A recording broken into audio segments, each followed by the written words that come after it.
هەموو ڕەمەزانە ئیشەکەی مە قورسترە بێ ماشەڵڵا ماڵی خەڵکاوە بێتر بیر لە تەندروستی خۆیان ناکەن ئەنجابی لە ژنگەکەشکەنەوە وەلو کە ژنگەکەش پیس بوو ئەتی یعنی هەموو خەڵک هەموو ئەوان نەخۆشە بەڵام بیر لە خۆیان ناکەنەوە ژنگەکەش پیسەکەن و هەرکەکە ئێمەش قورسترەکەن زای لە حەد گوێ لێ وتی ماڵیان ئاوادان بێنی سەر ڕایەوەی کە ئەوانەی کە ئەرکی ئەمە قورسەکەن هەردوو ئای خێرەکە بەڵێ ئەمە هەر ئێمە تووشی حاڵت شەبینەوە هەر کاک عادل باسی ڕەمەزانە کرد بەڵێ کاکدانا یەکێک لە مشکلەکانی ئێمە ئەوەیە ینی بەڕاستی بێتە کوفری نیحمەت ئەمەی کە باسی کە کاک عادل هەستەکەی لە ڕەمەزانە خەڵک خواردن زۆر فرێدات ینی خواردنێکی زۆر کە ئەمەتان بینیوە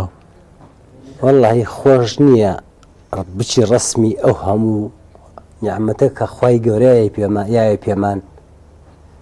زای لە حەد بەکاری بێنین و نێشی خۆین خۆش نیە ڕسمی بگریت و بڵای بکەیتەوە ڕاستە باوەڕ بێ ئەوەی کە کرێکاری شارەوانی ئەیبینە لە برنج لە نان ئەلەمانە چەندێک تەبەن بەح لەگەڵ حرمەت با بۆ نمەکەکە چەندێک فڕێ ئەیریە یعنی پیاو گریانی بۆی دێ